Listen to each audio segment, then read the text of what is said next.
জানিয়ে দেব হাতে থাকা সর্বশেষ আপডেট বাংলা সংবাদ। প্রথমে এই সংবাদ শিরোনাম। এবার বাংলাদেশ সীমান্তে মৌমাছি মোতায়েন ভারতের। এরপর জানিয়ে দিব অস্বাভাবিক লোডশেডিং, রংপুর বিভাগে দিনে রাতে বিদ্যুৎ মিলছে ৮ ঘন্টারও কম। এদিকে আমি থানা ভাঙিনি, আবেগে ভুলবশত বলেছি। আরও জানিয়ে দেব রাষ্ট্রপতির সেকেন্ড হোম, যা বলছে পররাষ্ট্র মন্ত্রণালয়। সর্বশেষ জানিয়ে দেব আবু সাইদ হত্যায় অভিযুক্ত 2 পুলিশ গ্রেফতার। এতক্ষণ শুনছিলেন সংবাদ শিরোনাম, এবারে বিস্তারিত। তবে অনুরোধ থাকবে ভিডিওটিতে একটি লাইক করবেন এবং কমেন্ট করে জানিয়ে দিবেন কোন জেলা থেকে আপনি আমাদের এই ভিডিওটি দেখছেন। এবার বাংলাদেশ সীমান্তে মৌমাছি মোতায়েন ভারতের। বাংলাদেশিদের অনুপ্রবেশ ঠেকাতে সীমান্তে মৌমাছি মোতায়েন করেছে ভারত। পশ্চিমবঙ্গের নদিয়ায় 222 কিলোমিটার জুড়ে ওই কৃত্রিম চাক মোতায়েন করা হয়। সোমবার 9 সেপ্টেম্বর ভারতীয় সংবাদ মাধ্যম নিউজ 18 এর এক প্রতিবেদনে এই তথ্য জানানো হয়েছে। প্রতিবেদনে বলা হয়েছে, ভারতীয় সীমান্তের কাঁটাতার পেরিয়ে অনুপ্রবেশের চেষ্টা করলেই ছুটে আসবে এক ঝাঁক মৌমাছি। সেনা জওয়ানদের পাশাপাশি এবার প্রশিক্ষিত মৌমাছিদের সীমান্ত পাহারায় কাজে লাগানোর কথা ভাবছে বিএসএফ। সূত্রটি আরও জানিয়েছে, এই ব্যবস্থার মহড়া চলছে এখন। সফল হলে পুরোপুরিভাবে তা চালু হবে সীমান্তে। এই প্রথম বাংলাদেশ সীমান্তে মৌমাছির বাক্স বসিয়ে জৈব প্রতিরক্ষা ব্যবস্থা গড়ে তোলার কাজ শুরু করেছে বিএসএফ। সংবাদ মাধ্যমের প্রকাশিত একটি ছবিতে দেখা গেছে, ভারতীয় সীমান্তরক্ষী বাহিনী বিএসএফ এর 10 থেকে 12 জন জওয়ান সীমান্তে জড়ো হন। সেখানে তারা মৌমাছি চাষ সম্পর্কে শিখছিলেন। ওই সময় মাথায় ও মুখমণ্ডলে প্রয়োজনীয় নিরাপত্তা সরঞ্জাম পরে নেন তারা। এ সময় দেখা যায় মৌমাছি পালন করার বেশ কয়েকটি বাক্স কাঁটাতারে ঝুলিয়ে রাখা আছে। অস্বাভাবিক লোডশেডিং, রংপুর বিভাগে দিনে রাতে বিদ্যুৎ মিলছে ৮ ঘন্টারও কম। একদিকে মৃত তাপ প্রবাহ, অন্যদিকে ঘন ঘন লোডশেডিং। হঠাৎ করে কোনো ঘোষণা ছাড়াই চলছে এমন অসহনীয় লোডশেডিং। তাও আবার 1-2 দিন নয়, টানা 1 সপ্তাহের বেশি সময় ধরে এ অবস্থা চলছে রংপুর বিভাগে। শহরে 24 ঘন্টার মধ্যে 10 থেকে 12 ঘন্টা বিদ্যুৎ মিললেও গ্রামে দিনে রাত মিলিয়ে 6 থেকে 8 ঘন্টারও কম সময় বিদ্যুৎ সেবা পাচ্ছেন গ্রাহকরা। বাকি সময়টা অস্বাভাবিক লোডশেডিংয়ে হাঁপিয়ে উঠছে জনজীবন। রংপুর সহ বিভাগের পুরো 8 জেলা, নগর বন্দর, হাটবাজার ও গ্রামে বিদ্যুতের এমন ভেলকিবাজিতে নাভিশ্বাস উঠেছে সব বয়সী মানুষের মাঝে। ঘন্টায় ঘন্টায় বিদ্যুতের যাওয়া আসার কারণে গ্রাহকের মাঝে চরম ক্ষোভ দেখা দিয়েছে। অব্যাহত এই লোডশেডিংয়ে রংপুর পল্লী বিদ্যুতের সমিতি 1 ও 2 এর গ্রাহক সহ রংপুর বিভাগের প্রায় 1 কোটি গ্রাহকের দুর্ভোগ চরমে। এদিকে কয়েকদিনের বৃষ্টির পর ভাদ্রের ক্লান্তি লগ্নে মৃদু তাপপ্রবাহ চলছে এ অঞ্চলে।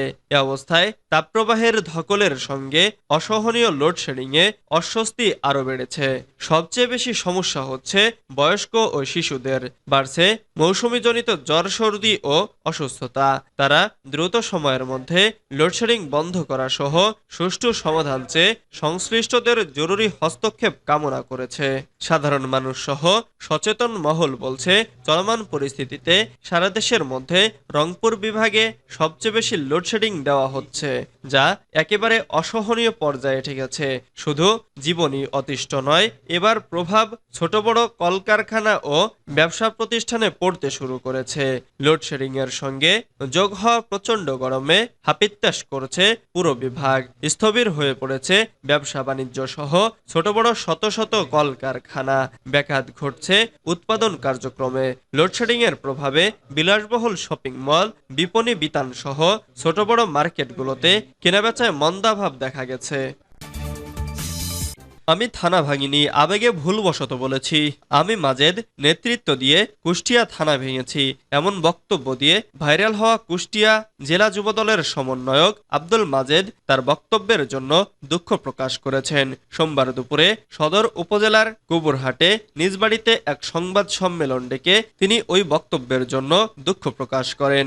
মাজেদ লিখিত বক্তব্যে বলেন, আমি কুষ্টিয়া থানায় হামলা, ভাঙচুর, লুটপাটের সঙ্গে জড়িত নই। গত 5 আগস্ট কুষ্টিয়া থানায় হামলার ভিডিও ফুটেজ দেখলে তার কোনো সংশ্লিষ্টতা পাওয়া যাবে না বলে দাবি করেন তিনি বলেন, গত 7 আগস্ট এলাকার শান্তি শৃঙ্খলা রক্ষায় তিনি স্থানীয় একটি মাদ্রাসায় শান্তি সমাবেশ করেন।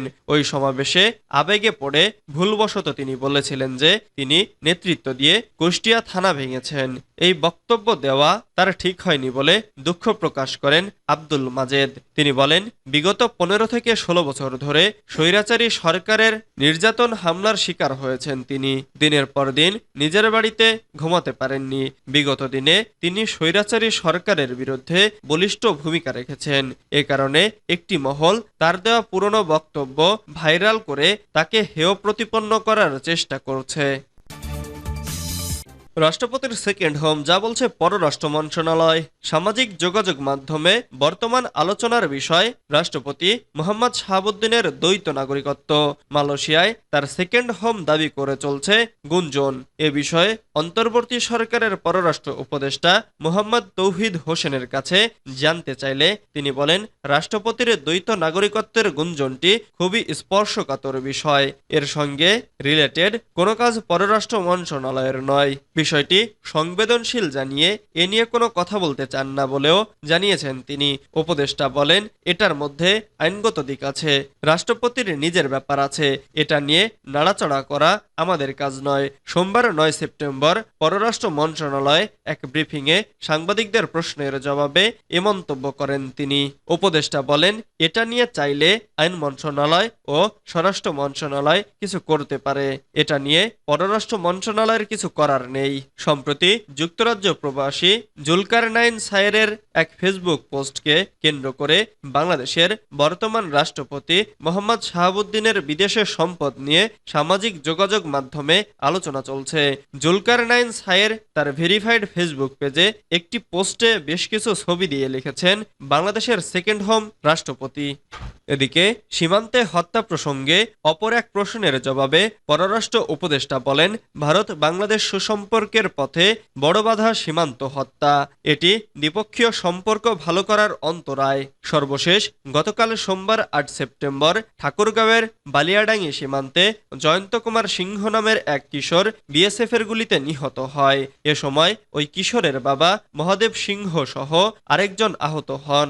গত 1 সেপ্টেম্বর মৌলভীবাজারের জুড়ি উপজেলার শরীফপুর ইউনিয়নের লালারচক সীমান্তে স্বর্ণা দাস নামে আরেক কিশোরী নিহত হন।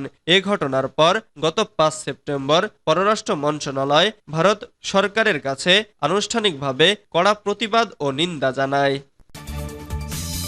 আবু সাইদ হত্যায় অভিযুক্ত 2 পুলিশ গ্রেফতার। কোটা সংস্কার আন্দোলনে পুলিশের গুলিতে নিহত রংপুর রোকেয়া বিশ্ববিদ্যালয়ের ইংরেজি বিভাগের শিক্ষার্থী আবু সাইদ হত্যার ঘটনায় অভিযুক্ত পুলিশ সদস্য এএসআই মোহাম্মদ আমির আলী ও সুজন চন্দ্র রায়কে গ্রেফতার করেছে মেট্রোপলিটন পুলিশ। তাদের পিবিআই এর কাছে হস্তান্তর করা হয়েছে। সোমবার 9 সেপ্টেম্বর সন্ধ্যায় বিষয়টি নিশ্চিত করেছেন PBI police super Mohammad Zakir Hossain. তিনি বলেন, এই 2 সদস্য পুলিশ লাইনে নজরদারিতে ছিলেন। আজ তাদের মহানগর পুলিশ আমাদের কাছে হস্তান্তর করেছে। এদিকে রংপুর মেট্রোপলিটন পুলিশ থেকে পাঠানো বিজ্ঞপ্তিতে বলা হয়, গত 16 জুলাই বৈষম্য বিরোধী ছাত্র আন্দোলনে বেগম রোকেয়া বিশ্ববিদ্যালয়ের ইংরেজি বিভাগের দ্বাদশ ব্যাচের শিক্ষার্থী আবু সাইদ নিহত হন। এ ঘটনায় মেট্রোপলিটন তাজহাট থানায় গত 19 আগস্ট মামলা হয়। এই মামলায় আসামি এসআই মোহাম্মদ আমির হোসেন এবং কনস্টেবল সুজন চন্দ্র রায়কে মামলার তদন্তকারী কর্মকর্তার রিকুইজিশনের ভিত্তিতে আইনানুগ ব্যবস্থা গ্রহণের জন্য সোমবার পুলিশ ব্যুরো অব ইনভেস্টিগেশনের কাছে হস্তান্তর করা হয়েছে।